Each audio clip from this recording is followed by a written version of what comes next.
Hello everyone, myself Rajeswari. In this video, we will see in brief about biofertilizer marketing. First, we will see what is biofertilizer. Biofertilizers are selective living microorganisms like bacteria, fungi, and algae. In comparison with chemical fertilizers, they are cost-effective, eco-friendly, and provide renewable source of nutrients. They also improve nutrient availability and helps in fixing atmospheric nitrogen, which also enhances the soil fertility and maintain long-term sustainability. In need of modern agriculture, biofertilizer is important one for safe and residue-free food production.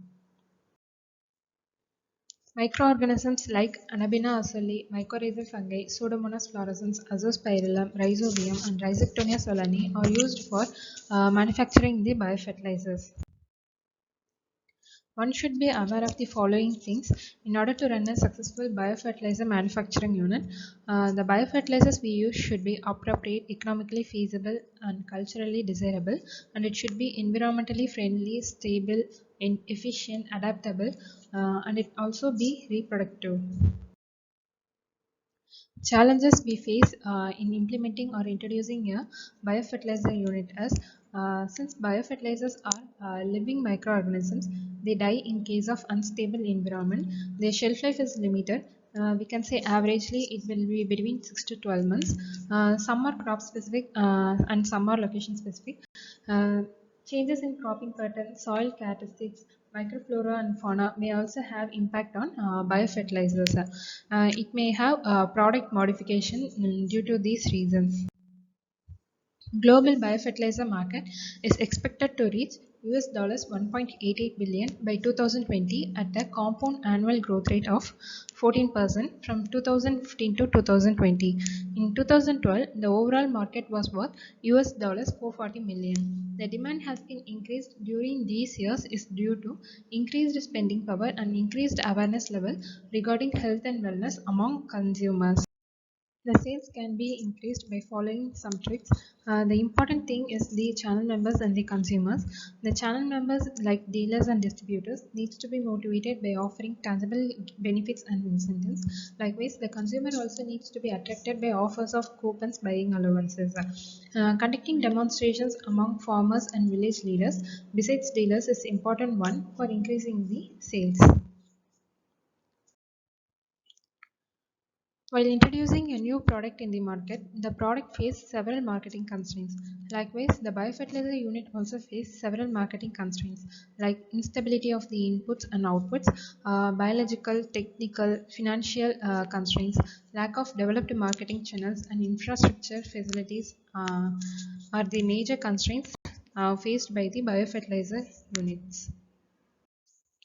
Based on the type of biofertilizer, application technique, and geographic region, the market has been divided into three major segments, and then we will see their individual share in the following slides. Biofertilizer market share by type of product. In 2012, the nitrogen fixing biofertilizers accounting about 79% of the global revenue, whereas phosphate solubilizing bacteria accounted for 14% of the global revenue. Uh, by seeing this data, we can say that the nitrogen fixing biofertilizers dominated the market because nitrogen fixing biofertilizers helps in fixing the atmospheric nitrogen in the soil, whereas phosphate solubilizing bacteria helps in improving the crop growth development. Hence, nitrogen fixing biofertilizers are mostly used by the farmers. Biofertilizer market share by type of application.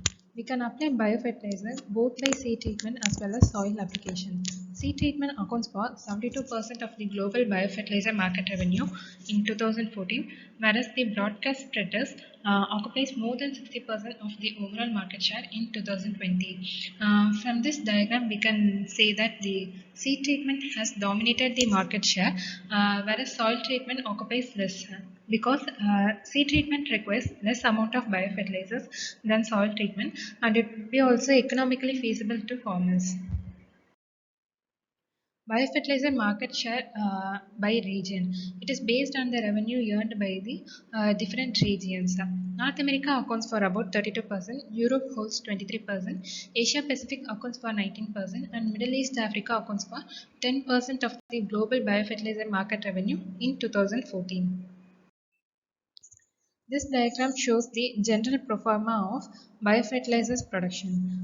The first step is to prepare the mother culture or starter culture. That is nothing but the inoculum needed for initiation of the or the production of the biofertilizers. Then it is gone for broth culture preparation. Broth is nothing but a liquid media that contains protein and the inoculum like microorganisms. Then it is put into a fermenter and then sterilized and then blended with the carrier. Before it is blended with the carrier, it is gone for broth quality checking. Carrier like peat soil, farmyard manure, and press mat are used for carrier. Then it is gone for packaging, storaging, marketing, and quality checking. In case of storaging, the quality of the product should be maintained in a controlled manner.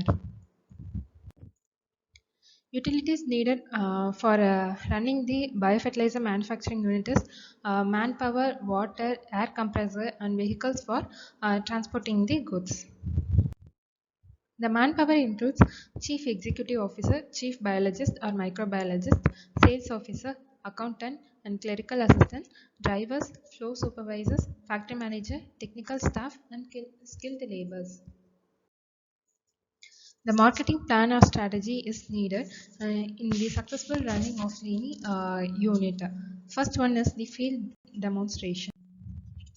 Demonstration includes a catchment area which could be shown to farmers at different crop stages so that it will be useful to the farmers. The farmers do and believe what they see with their eyes. Hence, it is crucial to show the impact of biofertilizers used to farmers and educate them about the economic returns. Market segmentation and product positioning. Market is divided into specific group of buyers, customer size, geographical location, and also product application.